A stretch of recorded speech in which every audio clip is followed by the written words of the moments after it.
Hello and welcome to my garden. My name is Terry. My husband Allan and I live on Vancouver Island in Colwood, which is a small city just outside of Victoria, British Columbia, Canada.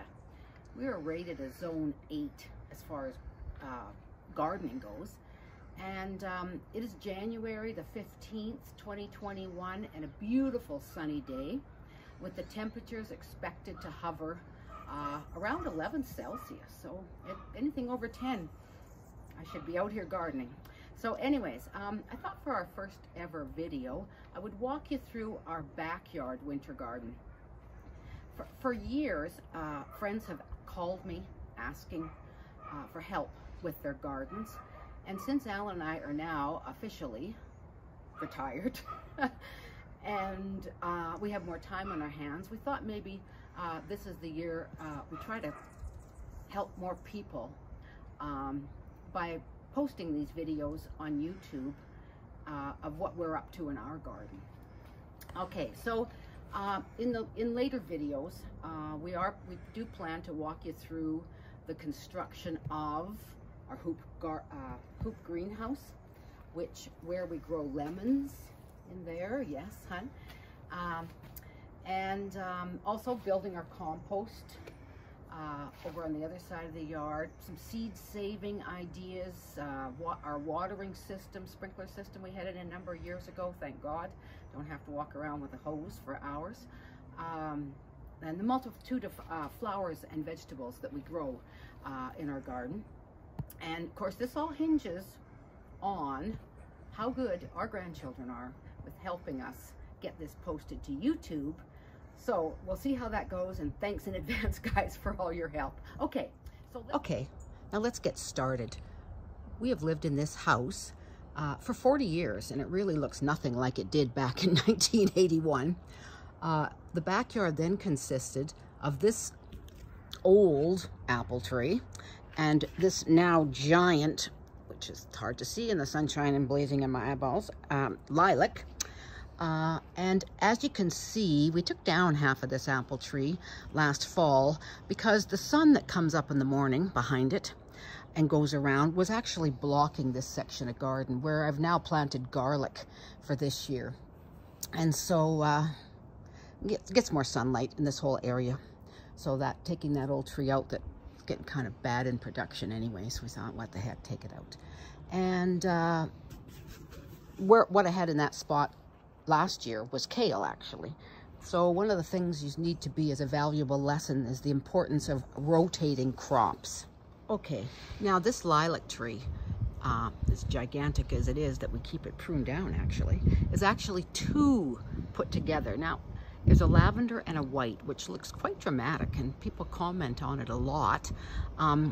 Years ago, it was up against the house, and then we dug it out and dragged it out to this location. I have no way of knowing that whoever planted it over 40 years ago, whether it was a mistake or on purpose that they planted two colors together, but it does look quite lovely. Over here, we have a trumpet vine that gets a little out of hand most years, and you'll see in the pictures that I'll put in that gets really massive. And it attracts hummingbirds, which is very nice, and sometimes they dive bomb you when you're trying to garden inside there.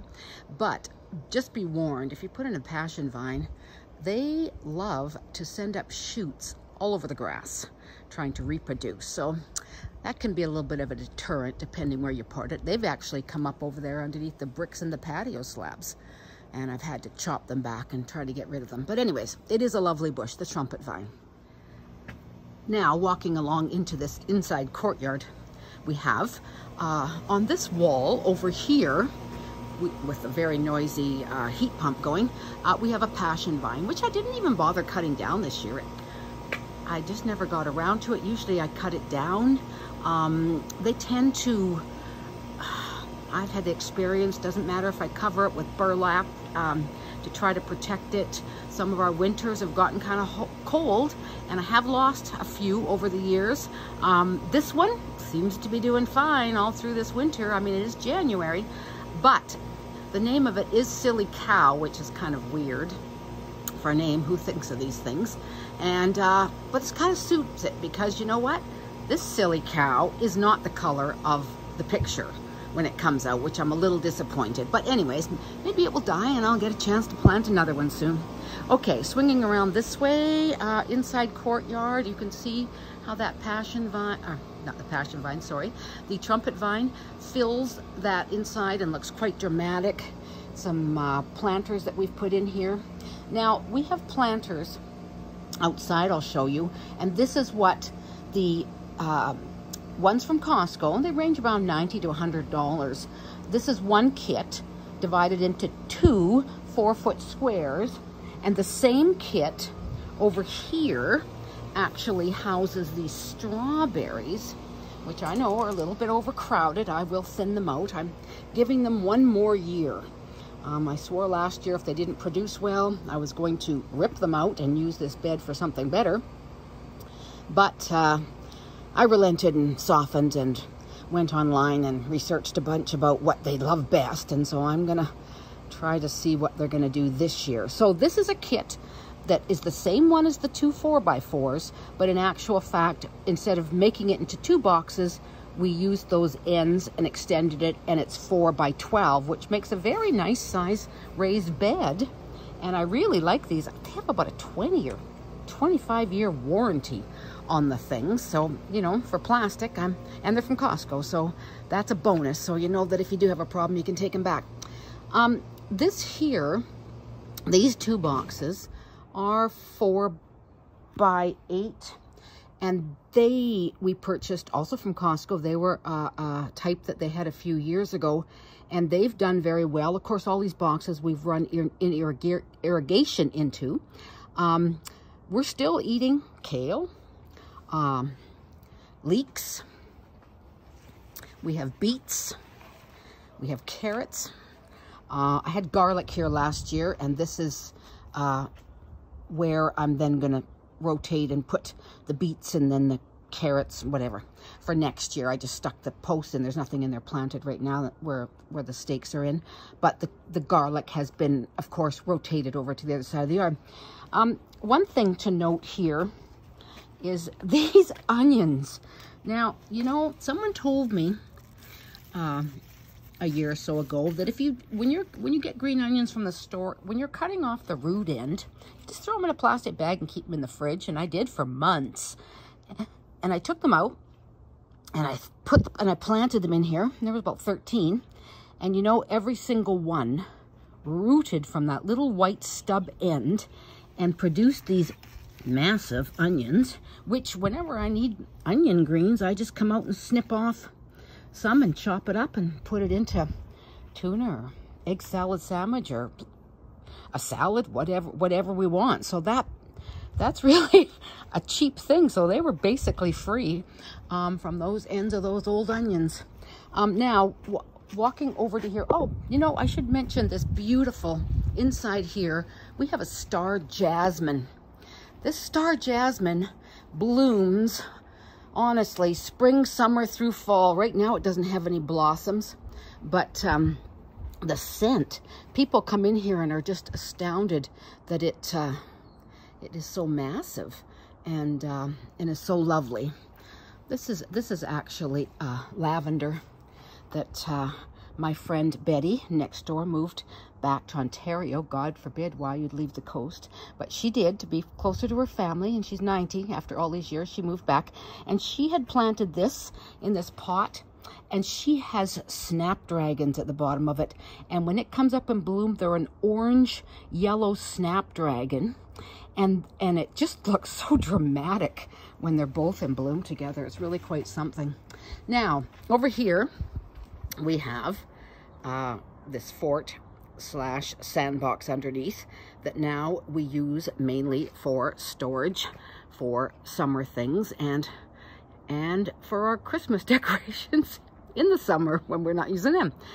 Built many years ago, over 35, for our 4 children, who we refixed it all up for the 13 grandchildren, even put in a fancy dock ladder to make it safer for them, and nobody uses because apparently there could be spiders in there, and a lot of them, that's definitely something that freaks them out. So it sits there and it makes good storage for us.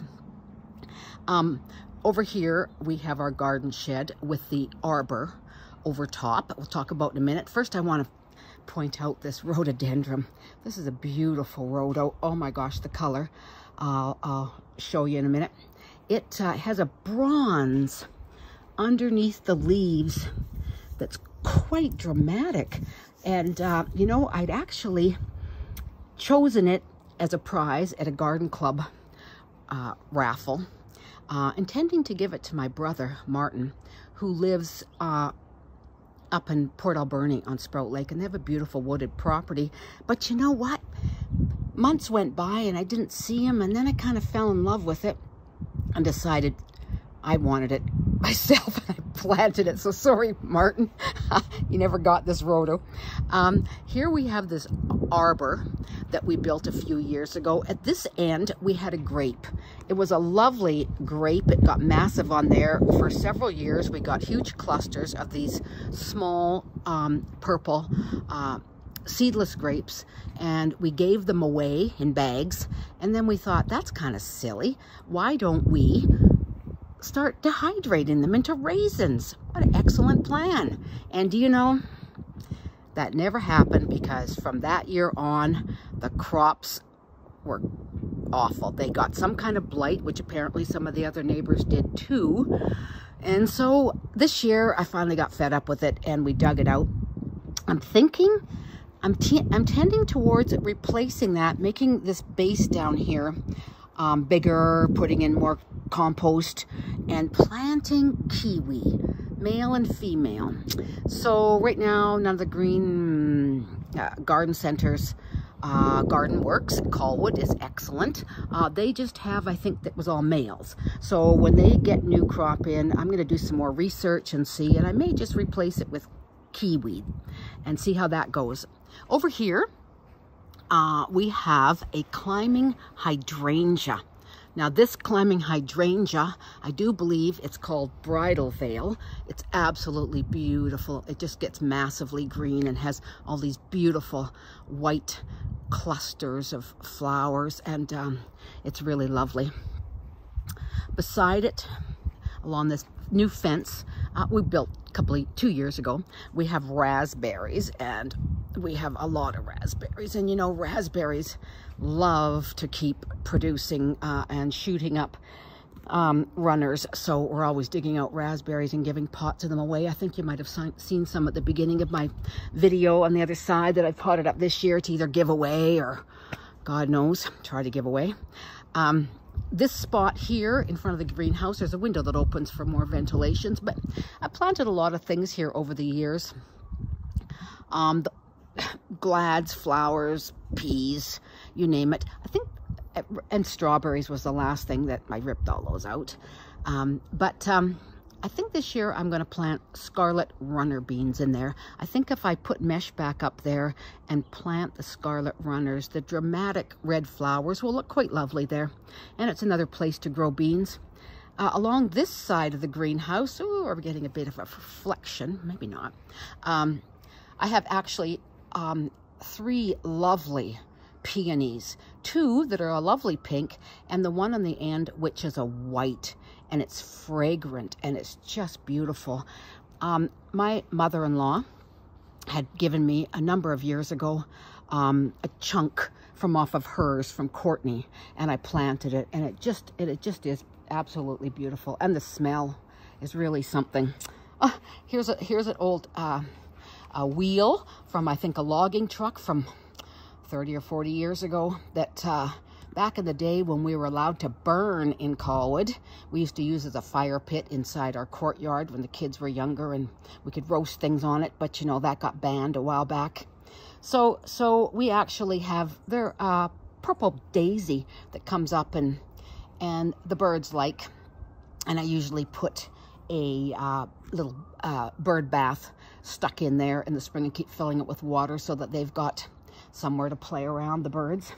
Walking down this way, to my left, we have some blueberries. We have 9 plants of blueberries. Right here, we have rhubarb, which totally got out of control this year, and I dug a lot of the chunks out and have potted them over there again to try to give away to people in the spring if they want rhubarb. The blueberries are great. They haven't done as well as I'd hoped. I'm not too sure why. I keep giving them lots of care. The one that's done the very best is this big, huge one here that our son Chris actually gave us a few years back. And it's actually pink, and it's called Bubblegum. And you know, it's a lot of fun to have pink blueberries, and the grandkids really like it. This here, holly, is one that I had gotten from a wholesaler that was going out of business on the Saanich Peninsula, oh, I don't know, 30-something years ago. And it was this tiny little plug. It was probably a 2-inch pot. Maybe it was 4 inches high. And it has done very well, and it's variegated, which is really quite lovely for Christmas, for using it for decoration. I keep it trimmed so I can walk under it. I can get to the back of the raspberries, around the back of this flower bed. Just kind of nice to have it up high. And underneath it, I have quite an assortment of irises that I'll show in a later video. I have a multitude of colors of irises in my garden. This is a skimmia, which has done very well here. Loves it. Makes nice color in the winter. Now here at the back, I have a butterfly bush, variegated. I'm kind of keen on variegated stuff. Variegated butterfly bush, which is lovely. Behind it, espaliered to the back fence, are a couple of dwarf apple trees. There's a Gala and I think a Macintosh, which actually, they've done okay. They haven't done that great. Maybe they don't get enough sun back there because I'm so crazy with planting things in front of them. But in front of them right here, and right here, I have two hardy hibiscus, which I'll show you colors. White. This one here is white with red in the center, and it's quite beautiful. Over here, I have a clematis that got so massive, it covered this whole area. Was one huge, giant green ball this last year. It was so bad, it busted out all that trellising up there. Overtook down the other side of the neighbor's yard, and so Alan and I got out here towards the end of the summer, and we cut it all down, right down, left some chunks, and as you can see, it's coming back nice. And so we're going to do our best to keep it under control in the future. Here we have another holly, which I had also gotten at the same time as that variegated one many years ago. Keep it trimmed down just because it needs to keep its place in the garden, or it'll become overwhelming, I'm sure. Again, more irises, red hot poker in there. And then right there is a hardy fuchsia, and right over here is a hardy fuchsia. Now, an interesting note about these fuchsias that I bought a number of years back now, I didn't realize the difference in the pruning of them. This one here blooms on old wood, and this one over here blooms on all new wood every year. So they have it's kind of, I guess a lot of clematis are like that too. They have totally different pruning techniques. And of course I have these black grasses. I have a Viburnum here, this poor Viburnum, which really, and it's really quite lovely. It has, can you see here, dark navy berries with the red flowers. It's very lovely in the wintertime. And you know, this poor thing, I put it in years ago. It sat along this fence, which wasn't even this fence, and in a gravel pit basically in this backyard for a number of years. And I rarely ever watered it.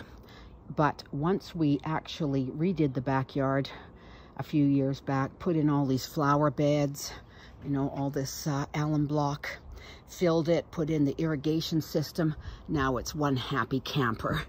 And I should actually do something nice for it this year, give it some extra fertilizer or something, which I have never really. This here is another Viburnum, I believe. You know, I got it as a small plug from an Earth Day thing in James Bay a few years back. I had it in a pot for years. Finally, a year or two ago, I put it at the back fence here.